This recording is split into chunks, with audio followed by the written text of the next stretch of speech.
Hello, everybody. Welcome back to another video. And today we're going to be going over my preview for the USMNT versus South Korea game, which will be this Saturday in New Jersey in the stadium of the New York Red Bulls. The USMNT will be playing two friendlies this September window against South Korea, which is tomorrow, and on Tuesday against Japan. We will cover the preview for the South Korea game today. Probably the Japan one will be like on Monday or on Sunday, but it will be its own video. So we'll be covering the USMT versus South Korea preview here. And today we're going to be talking about this game and what to expect. But before we continue, I'd like to tell you guys to like and subscribe because it is very important that you guys like and subscribe so you guys can never miss another video. And also to not forget to follow me on X and on TikTok. I'll have more content on those profiles. So please follow them. Links are in the description below. First, let's talk about South Korea. We'll be doing a quick preview of their team. They're managed under Myung Bo Hong for now, and I'm gonna say this now. I'm probably not gonna be able to pronounce many of these names correctly, so please don't be offended. I'm trying my best, so trust me. But they're managed under him so far because South Korea this World Cup cycle have been underwhelming. Like really, they are for a premier side in Asia. They've done pretty horribly in World Cup qualifying. Although I've seen they already qualified for the World Cup, but they had some pretty lackluster results. Like in June, they won both of their games, so no problem. But in March, they tied against Oman and Jordan, and they were the home side. So that says a lot.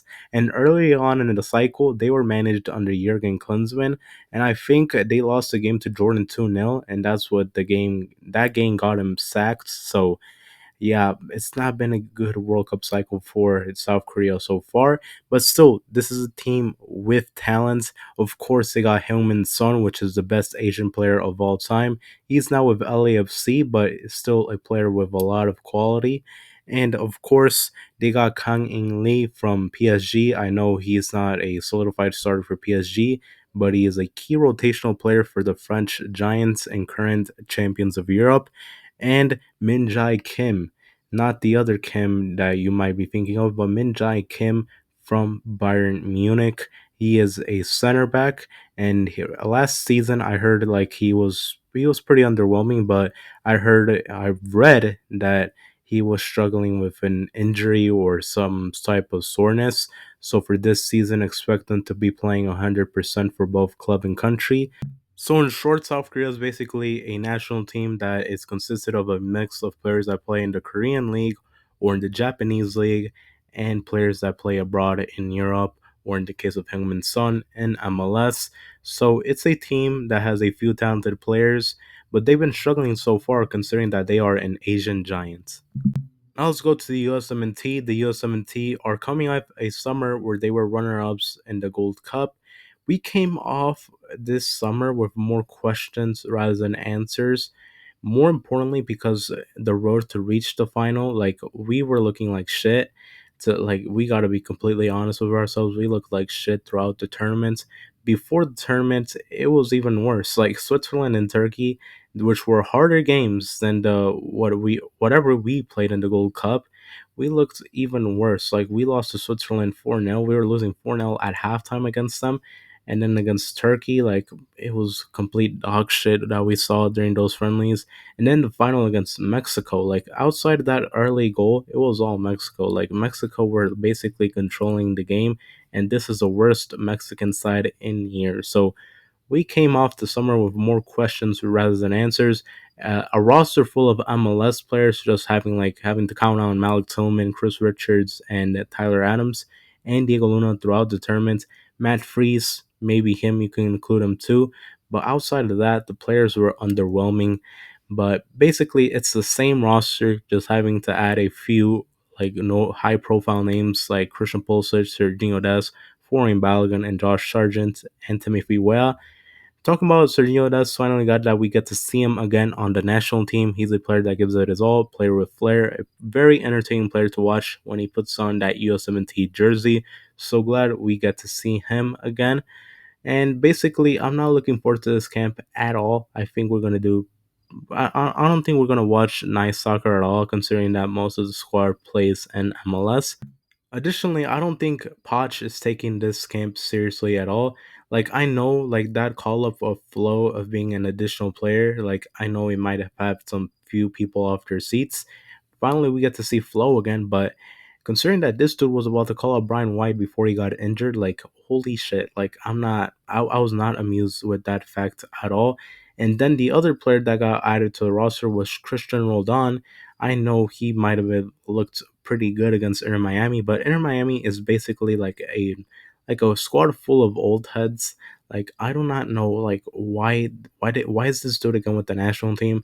I thought this dude was done after the 2023 Gold Cup, but we got to see him again, I guess.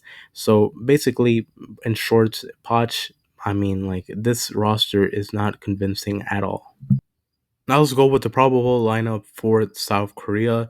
South Korea, I think their goalkeeper will be Jo Hein Woo. He's been the starter for them recently.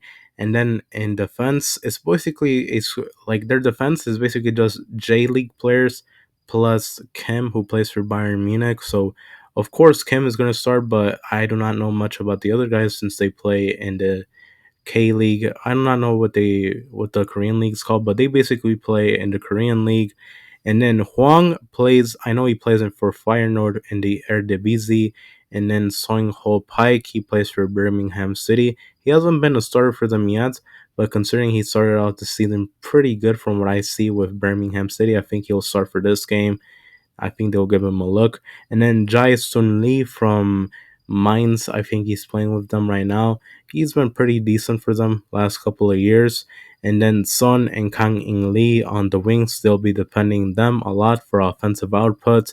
And then the nine, Genks Hyun Ju Oh. He's not much of a goal scorer from what I see for Genk, but I do not know. I guess we'll get to see him once we play against them. So yeah, it's basically a squad with a few talented players, players that play in minor European leagues, and of course, players that play in the Korean league. Now let's go with the ideal 11 for the USMNT. Starting off in goal, I think Matt Freese, I'd like to see him start for at least one of the two games because I think Jonathan Klinsmann should at least get one of the starts for one of the two games because Klinsmann, I've heard good things about him with Cesena and Serie B in the second division of Italy. I'd like to see him at least start one game during this window. But Matt Freese started basically all summer, and he did not look bad at all outside of that error against Haiti. But outside of that, he was okay. So I wouldn't mind to see him start and goal for this window. Matt Turner wasn't called up for one reason or another. He's looked decent since coming back to the Revolution. And then for center backs, Tim Ream and Chris Richards. Chris Richards, of course, has to start best center back by far that we have in our pool. He started off the season hot with Crystal Palace, and the Gold Cup basically was our best player. Then at center back, his duo will have to be Tim Ream. Don't know for how much longer he'll be able to hold up until the World Cup, but hopefully he can last up until the World Cup because like our options at center back are Finn. Martin McKenzie wasn't brought into camp for one reason or another. Like he started off the season decent for Toulouse. And then Noah Kai Banks got called up to this camp. I've seen many people want to start Noah Kai Banks for one of the two games. All I have to say is like just chill. Like this is his first USMNT camp. He's a U20 player for right now. Hasn't started the game yet for Augsburg too, so that's one thing to say about him. But he's a player with a high ceiling. He has a lot of qualities that you want to see in a center back. And considering the modern game, like he's gonna be a very good center back, I could tell you. I always go to fullbacks. We brought in four fullbacks for this camp. We only brought one left back and three right backs because Sergio Des naturally is a right back. But considering that Sergio Des could play left back and Arvston cannot defend for his life at all, I'd much rather see Sergio Des start at left back rather than Arvston. Arvston cannot defend for his life. I know Sergio Des isn't a lockdown defender at all, but at least he gives a little effort on the defensive side when he plays for the USMNT. So much rather prefer to see Sergio Des play out of position and left back rather than see Arvston. And for right back, like that only leaves two right backs, Freeman and Harriel. Nathan Harriel, one of the worst USMT players I've seen in modern USMT history. So rather prefer to see Freeman play. I know he wasn't good in the Gold Cup either. He was pretty mid, but at least he's not Nathan Harrell. Then for pivots, Tyler Adams and Sebastian Berhalter. Like for pivots for CDMs, we didn't brought a lot of options to this camp. Like we have a lot of options at CDM and at the 8 position. We basically have Johnny Cardoso, Tanner Testament, Aiden Morris, Weston McKenney. I do not know why are we bringing out here Christian Roldan, Sebastian Berhalter, and Luca Del Torre when we have those guys. But like it's Poch, I guess. But Tyler Adams will have to play out of his mind for both of these games if we want to win. And then at the 10, Christian Pulisic has to play at the 10 because like again, we didn't bring in a lot of like creative options for this camp outside of him. Like we didn't bring Gio, I could understand that. We didn't bring Malik, he just returned from injury. I could understand that too. Well, we didn't bring in Paxton because like I do not know like why wasn't he brought to camp at all? Like he came back to the MLS just so he can like get minutes with the USMT, but Poch still is not calling him up for one reason or another. Then at the wings, like Diego Luna has to play in the wing, like just to help out Sergio Dest a bit and like defending because Diego Luna is a player with a high work rate. And then Timothy Well will have to play at the right wing position, basically the best right winger we have right now. And then Ballo will have to start for this game. Josh Sargent would like to see him start at least one of the 2 games because he started off the season hot for Norwich, but like considering USMNT form, I prefer to see Ballo rather than Josh Sargent. So yeah, that is my ideal 11 for the USMNT. Now let's go to my predictions for this game. I think this is a very hard game to predict because both sides are coming into this game on very poor form. And I think we're in to see a not a very entertaining game considering the form for both national teams. So I'm expecting a 1-1 draw for this game. Like I'm not expecting an entertaining game at all, and I think it's gonna end in a draw. So yeah, thank you guys for watching. We'll see you guys in next video. Bye bye.